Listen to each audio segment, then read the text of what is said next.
సినిమాల్లో హీరో ఎన్ని విన్యాసాలైనా చేయవచ్చు. కానీ నిజ జీవితంలో మాత్రం అలా చేయడం సాధ్యం కాదు.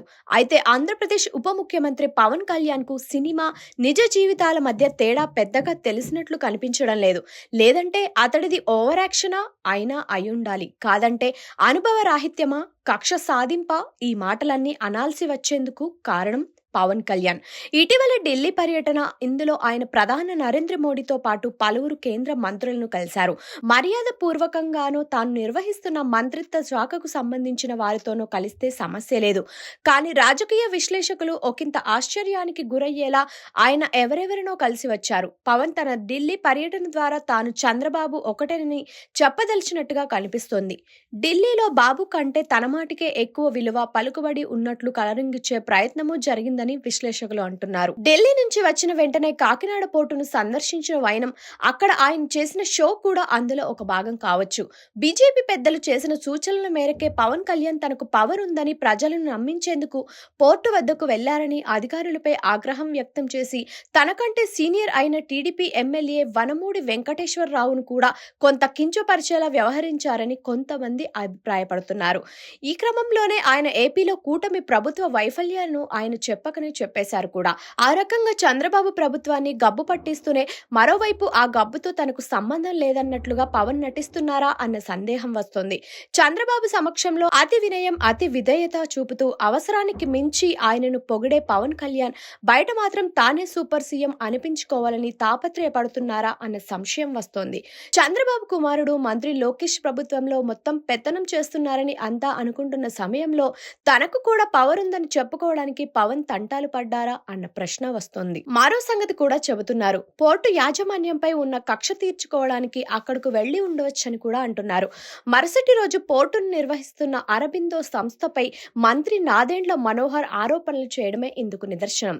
కాకినాడ పోర్టు వద్ద సుమారు 640 టన్నుల రేషన్ బియ్యం అక్రమ రవాణా అవుతోందని జిల్లా కలెక్టర్ గుర్తించి స్వాధీనం చేసుకుంటే పవన్ కళ్యాణ్ వెళ్లాక మళ్లీ సీజ్ చేసినట్లు చూపే ప్రయత్నం చేశారట. జనసేనకే చెందిన మంత్రి నాదెండ్ల మనోహర్ అక్కడ పవన్ కళ్యాణ్ నటనను చూసి బిత్తరపోవడం మినహా ఏమీ చేయలేకపోయారు. నిజానికి పవన్ కన్నా రాజకీయాల్లో మనోహర్ కు చాలా అనుభవం ఉంది. రాజకీయ కుటుంబం నుంచి వచ్చిన మనోహర్ 2004లోనే ఎమ్మెల్యే, ఆ తర్వాత ఉప సభాపతిగా బాధ్యతలు నిర్వహించారు. అనూహ్య పరిణామాల్లో జనసేనలో చేరారు. ఇప్పుడు మంత్రి అయ్యారు. కానీ పవన్ తీరుతో ఆయన బిక్క చచ్చినట్లుగా నిలబడిపోయారా అన్న భావన కలుగుతోంది. మనోహర్ ఇప్పటికీ పలుమార్లు కాకినాడ వెళ్లి అధికారులను అప్రమత్తం చేశారు. ఎంత మంత్రి ఆదేశాలు ఇచ్చినా ఇలాంటివి కొన్ని జరుగుతూనే ఉంటాయి. వాటిని కట్టడి చేయడానికి చర్యలు తీసుకుంటూనే ఉండాలి. ఇది నిరంతర ప్రక్రియ. పవన్ పౌర సరఫరాల శాఖలో వేలు పెట్టి ఇలా కెలకడం అంటే నాదెండ్లను ఒక రకంగా అవమానించినట్లే అవుతుందేమో. వైసీపీ మాజీ ఎమ్మెల్యే ద్వారంపూడి చంద్రశేఖర్ రెడ్డిపై ఉన్న ద్వేషంతో కూడా పవన్ కళ్యాణ్ ఇదంతా చేస్తున్నారని అందరికీ తెలుసు.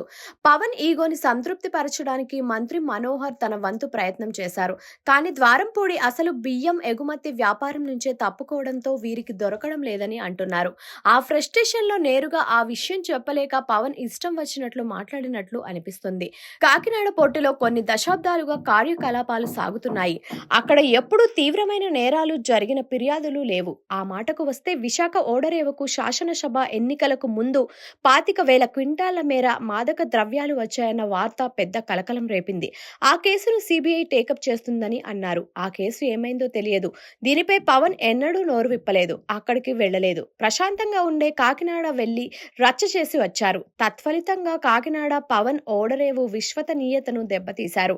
తిరుమల లడ్డూపై చంద్రబాబుతో పాటు పవన్ కళ్యాణ్ పిచ్చి ఆరోపణలు చేసి ఆ దేవాలయం పవిత్రతను దెబ్బతీశారన్న విమర్శలు ఇప్పటికే ఉన్నాయి. ఇప్పుడు కాకినాడ ఓడరేవు వంతు వచ్చింది. పవన్ కాకినాడ పోర్టు స్మగ్లర్ల అడ్డాగా ఉందని, బియ్యం తరలించిన మార్గంలో ఆయుధాలు తేలేరా అంటూ అనుచిత వ్యాఖ్యలు చేశారు. ఉగ్రవాదులు చొరబడితే పరిస్థితి ఏమిటి అని ఆయన ప్రశ్నించారు. ఈ విషయాన్ని కేంద్ర హోంమంత్రి ప్రధాని కార్యాలయ దృష్టికి తీసుకెళ్తామని చెప్పారు ఆయన. కీలకమైన సమాచారం ఏదైనా ఉంటే నేరుగా కేంద్రానికి తెలియచేసే చర్యలు తీసుకోవాలి తప్ప ఇలా బాధ్యత లేకుండా మాట్లాడడం ఏమిటో అని పలువురు వ్యాఖ్యానిస్తున్నారు. పోర్టుల్లో కేంద్ర ప్రభుత్వానికి చెందిన సెక్యూరిటీ దళాలు సముద్రంలో నిరంతరం కాపలా కాస్తుంటాయి. ఈ విషయం పవన్ కు తెలియదా? బియ్యం లేదా మరో సామాగ్రి అక్రమంగా ఎగుమతి అవ్వడం వేరు, ఏకంగా ఆయుధాలు రావడం, ఉగ్రవాదులు చొరబడడం వేరు. ఈ సంగతులు ఏమీ కేంద్రానికి తెలియనట్లుగా పవన్ మాట్లాడి ప్రధాని మోడీ, హోంమంత్రి అమిత్ షా, రక్షణ మంత్రి రాజ్నాథ్ సింగ్ల పరువు తీసినట్లు అనిపిస్తుంది. ఓడరేవులలో కొన్ని అక్రమ కార్యకలాపాలు జరుగుతుండవచ్చు. నిర్దిష్ట సమాచారంతో సంబంధిత నేరగాళ్లను పట్టుకుంటారు. ఉదాహరణకు గుజరాత్లోని ముంద్రాల్ రేవులో పలుమార్లు డ్రగ్స్ పట్టుబడ్డాయి. కస్టమ్స్ సిబ్బంది పట్టుకున్నారు. ఆ మాటకు వస్తే దేశంలోని పలు విమానాశ్రయాల్లో కూడా బంగారం, ఇతర వస్తువులు కొన్ని అక్రమంగా దిగుమతి అవుతుంటే పవన్ చెప్పింది ఎలా ఉందంటే కాకినాడ వద్ద అంతా ఫ్రీగా ఉన్నట్లు, రక్షణే లేనట్టు. ఇలా మాట్లాడడం అంత తెలివైన చర్య కాదని చెప్పాలి. ఆర్టీఎక్స్ వంటివి కూడా దిగుమతి కావచ్చని చెప్పడం అంటే ఇదంతా కేంద్ర ప్రభుత్వ శాఖల సమర్థతను డైరెక్టుగా అవమానించడమే. ఎన్నికల ముందు ఏపీలో 31,000 మంది మహిళలు మిస్ అయ్యారంటూ అబద్ధపు ఆరోపణ చేసి ఆ తర్వాత దాని గురించే మాట్లాడకుండా పవన్ తన నిజ స్వరూపం తెలియజేశారు. ఇప్పుడు కూడా అలాగే వ్యవహరిస్తున్నారా? లారీల ద్వారా అక్రమ బియ్యం కాకినాడ పోర్టుకు చేరుతున్నదంటే ఏమిటి దానర్థం? రాష్ట్రంలోని ఆయా రహదారుల్లో ఉండే సివిల్ సప్లై చెక్ పోస్టులు లేవా? వాణిజ్య పన్నులు శాఖ చెక్ పోస్టులు సరిగా పనిచేయడం లేదనే కదా? అధికారులు నిద్రపోతున్నట్లో లేక కుమ్మక్కు అయినట్లో చెప్పడమే కదా? కూటమి ప్రభుత్వం వచ్చాక అసలు బియ్యం స్మగ్లింగ్ జరగబోదని చెప్పినా ఇలా ఎందుకు జరుగుతుంది? అంటే చంద్రబాబు ప్రభుత్వం, మంత్రి నాదెండ్ల మనోహర్ పోలీసు శాఖ విఫలమైందని పవన్ ఒప్పుకున్నట్లేనా? జిల్లా మంత్రిగా ఉన్న ఆయన కూడా విఫలమైనట్లేనా? తాను వస్తున్నానని తెలిసి ఎస్పీ సెలవు పెట్టి వెళ్లారని పవన్ అన్నారట. ఆయన ఎందుకు అలా చేశారో తెలుసుకోవాలి. ఏదైనా సొంత పని ఉండి వెళ్లారా, లేక తెలిసి తెలియక పవన్ మాట్లాడే వాటికి సమాధానం ఇవ్వడం కష్టమని వెళ్లారో చూడాలి. ఏపీలో సాగుతున్న విధ్వంసకాండ, హత్యలు, అత్యాచారాలపై స్పందించలేని పవన్ కళ్యాణ్ పోర్టులో ఏదో జరుగుతుందని మాట్లాడడం విడ్డూరమే. తాడిపత్రి, జమ్మలమడుగు కూటమి నేతలు చేస్తున్న బూడిద దందా గురించి కూడా మాట్లాడితే బాగుంటుంది కదా. కొద్ది కాలం క్రితం ప్రజలు ప్రభుత్వాన్ని బూతులు తిడుతున్నారని హోంమంత్రి అనిత ఏం చేస్తున్నారని అడుగుతూ తానే ఆ శాఖ తీసుకుంటానని చెప్పిన పవన్ కళ్యాణ్ ఆ తర్వాత ఎలా మాట మార్చేసింది చూశాం. ఇప్పుడు టీడీపీ ఎమ్మెల్యే వనమూడి వెంకటేశ్వరరావును అధికారుల సమక్షంలోనే మందలించినట్లు మాట్లాడి చిన్నబుచ్చారు. వీటన్నిటి ద్వారా తాను చంద్రబాబు సమానమే అన్నట్లుగా పవన్ ప్రవర్తిస్తున్నారు. నిజంగా ఆ ధైర్యం ఉంటే మంచిదే, తప్పులేదు. కానీ ఆ వెంటనే చంద్రబాబు దగ్గరకు వెళ్ళగానే జారిపోతున్నారు. అది అసలు సమస్య. ప్రభుత్వ వైఫల్యాలతో తనకు నిమిత్తం లేనట్లుగా సూపర్ 6 హామీల ఊసే ఎత్తకుండా కథ నడుపుతూ ప్రజలను మభ్యపెట్టడానికి ఇలాంటి వేషాలన్నీ వేస్తే సరిపోతుందా?